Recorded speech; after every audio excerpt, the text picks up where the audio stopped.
Hey guys, it's Jake here at Canadian Cutting Edge, and we got this knife in, and I got this from GearBest, and I do have a little bit of announcement to Canadians.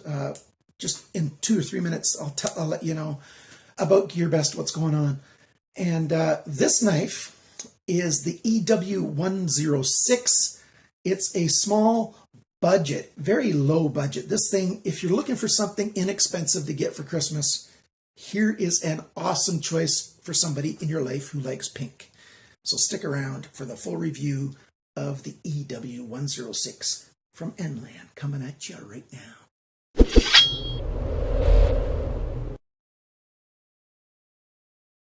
Okay, so you can see it's pink. Well, you saw that earlier already. And, well, it's a pretty pink color. If you've got somebody in your life who likes pink, this might just be the choice for you to get for them at this holiday season. Yes, I do need to announce again, because not everybody watches all my videos. I totally get that. There's nothing wrong with that at all. And I need to say it early enough in the video. GearBest no longer ships any knives to Canada. It's unfortunate. Too many Canadians have been demanding that GearBest pay for what CBSA is doing to us. Personally, I don't see that as fair to GearBest or to any vendor. If our government screws us over, why should a store in another country pay for it? Instead, we should be up in arms, not physically, guns or nothing. Just, we should be up making a big noise saying this should not be going on. Stop stealing our knives. So if you're in Canada, please get involved in the legal case against CBSA that's going on. I'll put links down below in the video. Write a letter on a piece of paper. They ignore emails. Write a letter on a piece of paper to the Prime Minister, to the Minister in charge of Canada Border Services Agency, and to your local Minister of Parliament, Member of Parliament. I'll put links in that stuff down below. We've got to stop CBSA from stealing our knives. Knives that are totally legal to own should not be stopped at the border from coming into Canada. Now, I have been contacting GearBest. I'm hoping to convince them to allow fixed blades to come in, because Canada Border Services Agency is not stopping any of the fixed blades that are being sold on GearBest, unless they happen to have a push dagger or two. I don't think they've got any on their site right now, but if they ever did, a push dagger is where a blade is like this and the handle is across, a T shape. That kind of knife is totally illegal in Canada for a fixed blade. Other than that, most fixed blades are just fine, unless they're designed to be hidden inside something else, or they are physically hidden inside something else, like an umbrella knife or a cane knife. But even then, there's some of them that are allowed. If the blade's over a foot long, over 30 centimeters long, you're allowed to have a knife inside an umbrella or inside a cane. We've got some weird rules in Canada. Back to this knife. You can order this at GearBest if you live almost in any other country in the world, or most countries they ship to. And so my American friends, you certainly can get this knife. The cheapest vendor that has this in stock is GearBest. I checked around places like DHgate or Banggood or AliExpress. They all cost around twice as much as GearBest for this knife. It's $5.73 American. Yeah, $5.73 American and a few pennies for shipping. It's about €5 and about $4.55 in British pounds. We've got a liner lock. This one's locking up right around the middle, so it's a little later than I'd like.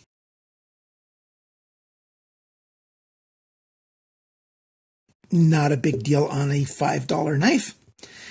We've got jimping on the thumb area on the handle. We've got jimping here on the pinky area of the handle. So if you do a reverse grip, you've got this finger holding onto it if your hands are the size of mine. Or if they're smaller, you can get in there. A lot of women's hands are going to find this knife very comfortable. And the jimping up here does give you a little bit extra grip on the handle. There's a little bit on the liner and on the handle right there. We'll get a little closer. So there you go. You can see that jimping there. Quite good. Gives a little bit extra grip. And back here. Open pillar construction. The pillars are a little bit of an hourglass shape. looks good. I tried to take this apart. It's a no-go. I will end up stripping those screws if I try any harder to take this apart. They're just free spinning a little bit. And when I did clamp this in a system and put it on both sides, even using my drive grip, which is a great product, they're still just too soft. These screws are just too soft. The pivot screw is kind of great because it's not free spinning. So you can take this pivot screw apart rather easily, and it comes open. And I opened it up and I lubricated it because it was a little bit rough, and now it's much smoother. Somehow a little bit of dust or something got in there, and now that I lubed it and it's cleaned out, it's working much better. You can see the detent hole right there. It's a good detent on this knife. It stays closed when you want it to stay closed, and when you want to open it, it opens. So slight adjustment. There's no blade play side to side, up and down. Really good with the adjustment that I have now. I did adjust the pivot to make it work. Thumb studs, they're a little bit close to the handle, but you can still use them to flip the knife out if you want to. Oops, I need to focus back down here again.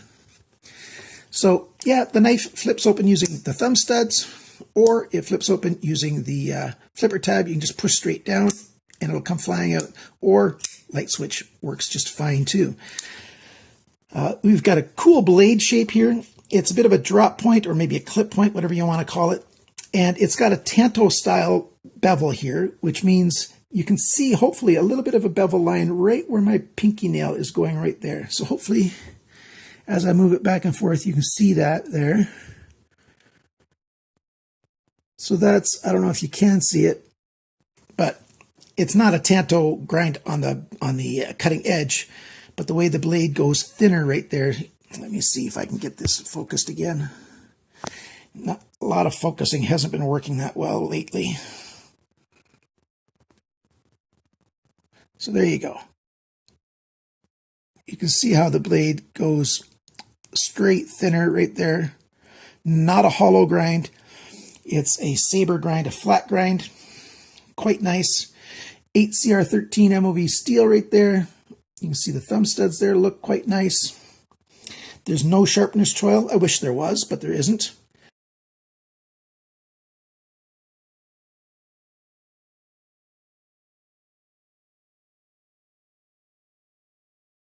And very secure in the hand. You can put your finger forward a little bit, but you might cut your corner of your finger if you do that up here. Good size lanyard hole. Pocket clip looks like it's an afterthought.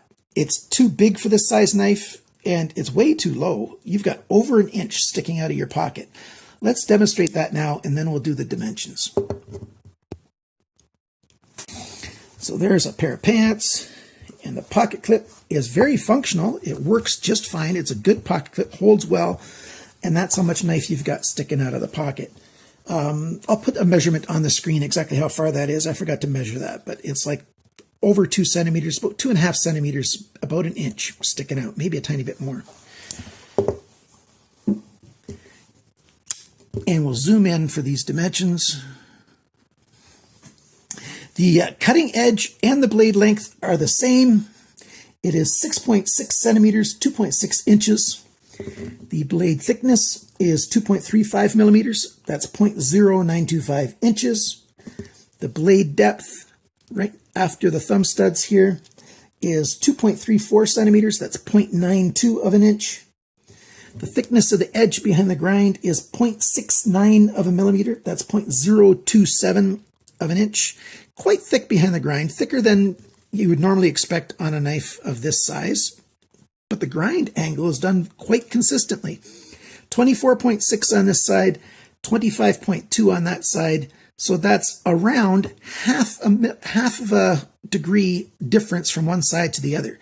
So the grind is very consistent right down the middle. It's just a greater angle. It's a more shallow angle. I'd like it to be closer to 20 degrees per side. Imagine this is the two bevels and that's the cutting edge at the tip. It's like 25 on each side when I would like 20 on each side. Not a big deal though. It cuts just fine. This is still the factory edge on here. I haven't stropped it. I haven't done anything with it, but I have cut a few things with it and it's still cutting okay. I've cut apart some cardboard and some other stuff, paper and things. So 12C 8CR13 MOV stainless steel is a good budget stainless steel. Remember, this is just over $5 US, so quite good for that. I think my wife will be happy to have this, or maybe one of my daughters, and I'll sharpen it up a little bit more before I give it to them.